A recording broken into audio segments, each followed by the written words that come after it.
Assalamualaikum warahmatullahi wabarakatuh. Waalaikumsalam warahmatullahi wabarakatuh. Alhamdulillahirrahmanirrahim. Wassalatu wassalamu ala asyrofil anbiya'i wal mursalin wa ala alihi washabihi ajma'in. Puji syukur dari Allah Subhanahu wa taala. Pada pagi hari ini saya akan membawakan terkait dengan motivasi belajar mahasiswa dalam kajian keislaman. Sebetulnya belajar itu adalah kewajiban bagi seorang muslim dan salah satunya bisa ditempuh ketika melakukan perkuliahan di perguruan tinggi. Menjadi mahasiswa juga tidak hanya dalam hal akademik ataupun non-akademik saja, tapi juga banyak hal-hal yang harus dipelajari sebagai bekal ketika nanti bekerja. Quran surat Al-Alaq bahwa Iqra, kata Iqra itu juga artinya bacalah. Ini mengisyaratkan bahwa sebagai seorang muslim, salah satu kewajibannya adalah membaca. Dan ini sebagai mahasiswa juga dituntut untuk banyak membaca, kemudian harus belajar hal-hal baru, kemudian bagaimana mengembangkan kreativitas dalam belajar maupun dalam pengembangan dirinya. Dan ini butuh komitmen dalam belajar, butuh bagaimana menjadi pribadi mahasiswa yang baik, kemudian dibutuhkan juga bagaimana manajemen diri sebagai mahasiswa. Sebetulnya menjadi seorang mahasiswa ketika melakukan perkuliahan, yang pertama yang harus dibutuhkan adalah niat. Jadi niat dalam Islam juga merupakan hal yang penting dan sangat penting ya.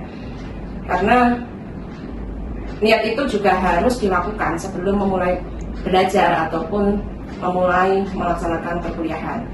Karena niat untuk mencari ilmu, ya nawaitu thalabul ilmi, ini adalah salah satu yang harus bisa dilakukan bahkan diucapkan sebelum melakukan perkuliahan. Karena dengan niat, salah satu hal yang nantinya bisa menjadi dasar supaya melakukan komitmen dalam belajar, kemudian bisa menjalankan perkuliahan dengan baik. Dan inilah yang sebagai mahasiswa UIN Saizu dituntut untuk bagaimana bisa melaksanakan perkuliahan dengan baik. Tidak hanya berangkat saja, tapi bagaimana bisa memahami materi-materi perkuliahan yang disampaikan oleh para dosen. Dan di dalam perkuliahan sendiri sebetulnya sebagai mahasiswa tidak hanya mendengarkan dosen saja ataupun menerima materi dari dosen, tapi juga mahasiswa dituntut untuk selalu aktif, baik aktif bertanya ataupun aktif dalam hal-hal kegiatan-kegiatan yang lainnya yang diberikan oleh para dosen ataupun dalam mengerjakan tugas yang diberikan oleh para dosen.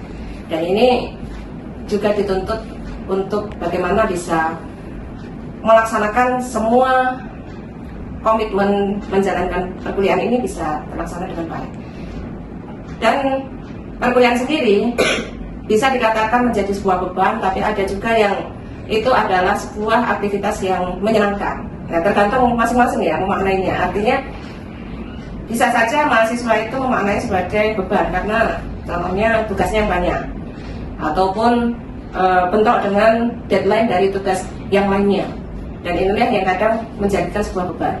Tapi ada juga yang menyatakan bahwa perkuliahan itu juga menyenangkan ya, karena tidak hanya mendapatkan ilmu baru, kemudian mendapatkan wawasan baru, tapi juga bisa bersosialisasi dengan teman-temannya ataupun untuk pengembangan diri sebagai mahasiswa. Dan inilah yang menyenangkan.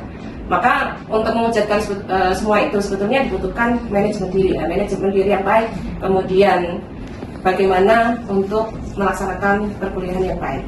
Dan ini harus didasarkan pada komitmen sendiri, komitmen masing-masing sebagai seorang mahasiswa.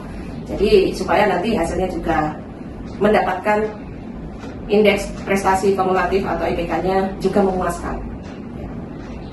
Kemudian terkait dengan belajar di perguruan tinggi, sebetulnya untuk di UIN Saizu sendiri sudah ada kurikulum yang dibuat di masing-masing prodi, dan masing-masing prodi juga sudah punya profil lulusan yang nantinya bisa diwujudkan dari proses perkuliahan tadi.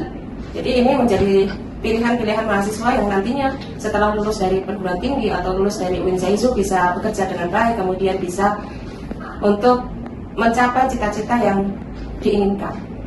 Namun semua itu harus kembali lagi tadi ya, membutuhkan komitmen, kemudian membutuhkan motivasi belajar, membutuhkan motivasi untuk bisa mewujudkan semua cita-cita yang diinginkan supaya mendapatkan karir sesuai yang diinginkan. Jadi itu yang bisa saya sampaikan. Pokoknya bagi seluruh mahasiswa Winseisu bisa belajar dengan baik, dengan bahagia, dan milikilah manajemen diri yang baik supaya bisa mewujudkan karir masa depan yang cemerlang.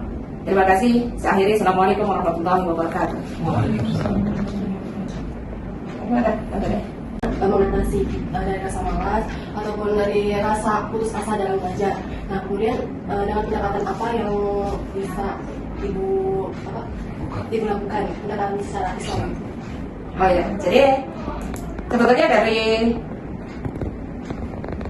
sisi ketika mahasiswa bisa saja mengalami kegagalan, bukan mengalami kegagalan, sebetulnya kadang ada masalah-masalah dalam belajar, bisa kebosanan, kemudian bisa tidak sesuai dengan target, atau bisa ketika mengerjakan tugas itu apa adanya dan sebagainya. Jadi sebetulnya yang dibutuhkan mahasiswa adalah ya niat tadi, ya niat untuk bagaimana bisa membagi waktu dengan baik, belajar dengan baik, atau manajemen belajar dengan baik. Jadi sebetulnya dalam Islam sendiri bagaimana mengelola diri, manajemen diri itu juga penting.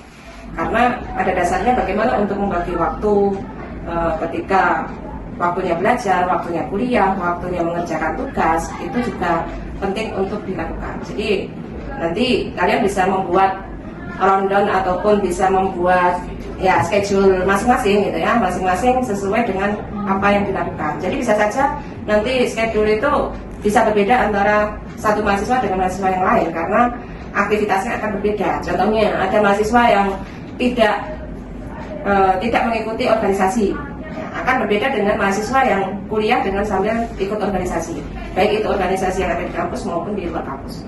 Kemudian ketika untuk mengalami masalah-masalah dalam belajar, sebetulnya butuh juga komitmen sendiri bagaimana untuk mengatasi masalah tersebut. Nah, ini harus diurai. Bisa saja kalian sharing dengan temannya, atau kalian sharing sebagai mahasiswa ya, bisa sharing dengan para dosen dan sebagainya ketika ada masalah-masalah dalam belajar, ataupun masalah-masalah yang ada dalam perkuliahan, atau baik itu juga masalah-masalah yang terkait dengan pribadi ya. Sebetulnya itu menjadi salah satu bagian yang bisa dilakukan untuk mengatasi ya masalah-masalah supaya tidak memunculkan kegagalan-kegagalan ataupun contohnya target yang tidak sesuai. Contohnya targetnya nilai A tapi ternyata dapatnya nilai di bawah A. Contohnya. Ini kan ya bukan berarti kegagalan, tapi bisa saja karena ada masalah dalam belajar seperti itu. Untuk pertanyaan selanjutnya, di Winseisu ini apakah ada kegiatan atau program tertentu yang dirancang khusus untuk meningkatkan motivasi belajar? Ya, jadi di Winseisu sendiri sebetulnya banyak media belajar ya. Media belajar itu tidak hanya perkuliahan saja, tapi ada juga media belajar yang sifatnya akademik maupun non-akademik. Kalau akademik berarti kan di Winseisu sudah banyak pilihan-pilihan program studi. Nah, program studi ini bisa dipilih oleh para mahasiswa ketika mendaftar menjadi calon mahasiswa Winseisu. Dan ketika memilih program studi itu, maka ya sebagai mahasiswa harus komitmen untuk bagaimana menjalankan perkuliahan di prodinya dengan baik. Itu yang pertama. Kemudian yang kedua, untuk menunjang dari proses perkuliahan tersebut, sebetulnya juga banyak ruang-ruang diskusi yang bisa dilakukan dengan temannya sendiri atau dengan dosen maupun dengan ya pihak-pihak lain gitu ya, pihak-pihak lain yang bisa meningkatkan motivasi belajar. Dan banyak juga yang ketiga adalah pelatihan ataupun workshop ataupun seminar yang itu dilakukan oleh pihak kampus ataupun fakultas atau bahkan program studi, bahkan dari mahasiswa lewat lembaga kemahasiswaan. Dan di sana biasanya akan menghadirkan narasumber yang berkompeten untuk memotivasi mahasiswa untuk mendapatkan pengalaman belajar ataupun mendapatkan bekal sebagai tambahan soft skill ataupun hard skill-nya. Dan yang ketiga adalah di Winseisu itu memiliki lembaga sertifikasi profesi atau LSP Winseisu Purwokerto yang saat ini sudah memiliki 12 skema kompetensi. Dan ini bisa dipilih oleh para mahasiswa dengan menyesuaikan skill yang dimiliki supaya nanti ketika lulus mahasiswa itu bisa mendapatkan ijazah, bisa mendapatkan SKPI, surat keterangan pendamping ijazah, dan juga sertifikat kompetensi dari Badan Nasional Sertifikasi Profesi atau BNSP. Dan ini nanti adalah sebagai bekal untuk bekerja atau mencari pekerjaan. Nah, ini bisa dilakukan. Kemudian di UIN Seisu juga memiliki UPT pengembangan karir. Nah, ini UPT pengembangan karir ini juga bagaimana untuk bisa mengasah ataupun bisa mengembangkan pilihan-pilihan karir ataupun rencana-rencana karir yang nantinya bisa dipilih ketika mahasiswa sudah lulus ataupun sudah menjadi alumni. Tapi bisa direncanakan semenjak menjadi mahasiswa. Jadi sebagai mahasiswa kan bisa memiliki target-target karir yang ingin dicapai. Jadi itu bisa melalui ataupun bisa konsultasi melalui UPT karir ya, ataupun yang lainnya. Jadi sebetulnya banyak juga dukungan-dukungan tidak hanya dari lembaga-lembaga yang saya sebutkan tadi, baik itu lembaga-lembaga yang ada di UIN Seisu ataupun juga lembaga kemahasiswaan, ya, baik itu ya SEMA, DEMA ataupun HMPS ataupun komunitas. Ya. Kalau di program studi DKI juga ada HMPS PKI, kemudian ada komunitas mitra remaja, kemudian ada laboratorium konseling, dan ini juga bisa mendukung dari motivasi belajar atau mendukung keterampilan atau soft skill dalam belajar pada mahasiswa prodi DKI. Jadi seperti itu. Oh iya Bu, ini kan Ibu sebagai dosen di UIN Seisu, apakah ada cara untuk dari dosen sendiri untuk meningkatkan motivasi belajar untuk mahasiswa UIN dan bagaimana caranya? Ya, sebagai dosen, saya sendiri maupun dosen-dosen yang lain ya, di UIN Seisu sebetulnya dalam setiap proses pembelajaran di kelas maupun setiap aktivitas di luar proses perkuliahan di kelas itu pasti semua dosen, tidak hanya saya, itu juga akan menyampaikan motivasi terkait belajar. Bagaimana menjadi seorang mahasiswa yang baik, bagaimana belajar selama perkuliahan, bagaimana untuk mengikuti perkuliahan dengan baik sampai nanti bagaimana proses melakukan tugas akhir, skripsi, dan sebagainya, dan bagaimana untuk bisa lulus tepat waktu. Jadi sebetulnya dosen di UIN Seisu tidak henti-henti untuk memberikan motivasi belajar atau motivasi untuk berprestasi kepada seluruh mahasiswa. Jadi tinggal mahasiswa untuk bisa mengembangkan dirinya menjadi mahasiswa yang baik, baik itu dalam akademik maupun non akademik. Jadi tinggal bagaimana mahasiswa itu melakukan proses pengembangan dirinya bisa melalui perkuliahan maupun di luar perkuliahan, dan ini juga nantinya akan selalu didukung oleh para dosen di UIN Seisu.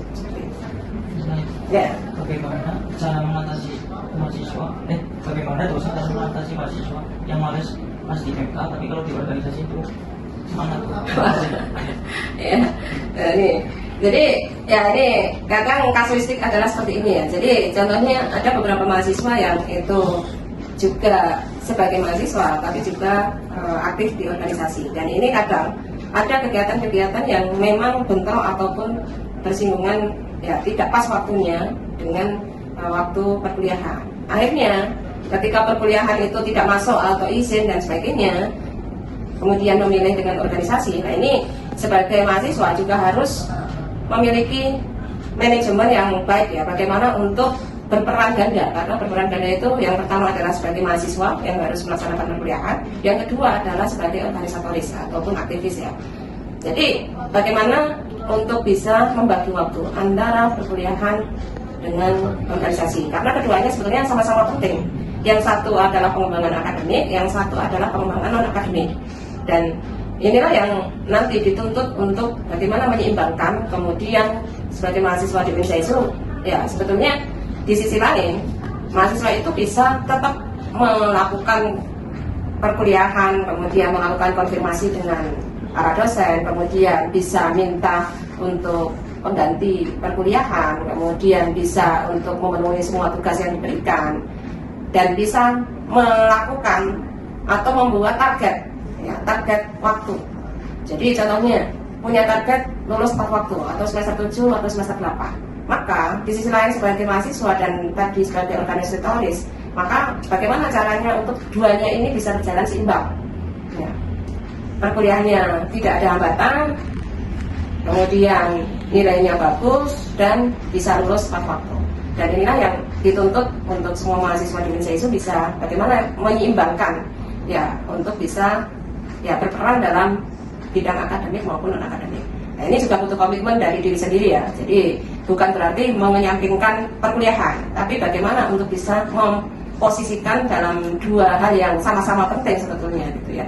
Tapi ya ini dibutuhkan ya komitmen dari diri sendiri, kemudian bagaimana untuk melakukan penyelesaian studi dengan baik. Nah, ini harus dengan niat yang benar-benar gitu ya. Kemudian tidak membuat mahasiswa yang lain itu juga merasa iri, artinya bisa ada rasa iri ataupun mungkin prasangka yang tidak baik dan sebagainya. Tapi sebagai mahasiswa yang memang aktif di perkuliahan ataupun di organisasi, maka juga harus menjadi tauladan bagi mahasiswa lainnya. Jadi tidak menimbulkan iri ataupun prasangka-prasangka yang tidak baik pada mahasiswa-mahasiswa yang aktivis organisasi seperti itu. Paling itu Bu, cukup. Terima kasih atas waktunya hari ini. Terima kasih banyak. Ya, sama-sama. Jadi pesan singkat saya adalah kepada semua mahasiswa, khususnya mahasiswa Winseisu, teruslah belajar, teruslah untuk menjalankan perkuliahan dengan baik, dan pastikan bisa berprestasi baik akademik dan non akademik. Terima kasih. Assalamualaikum warahmatullahi wabarakatuh.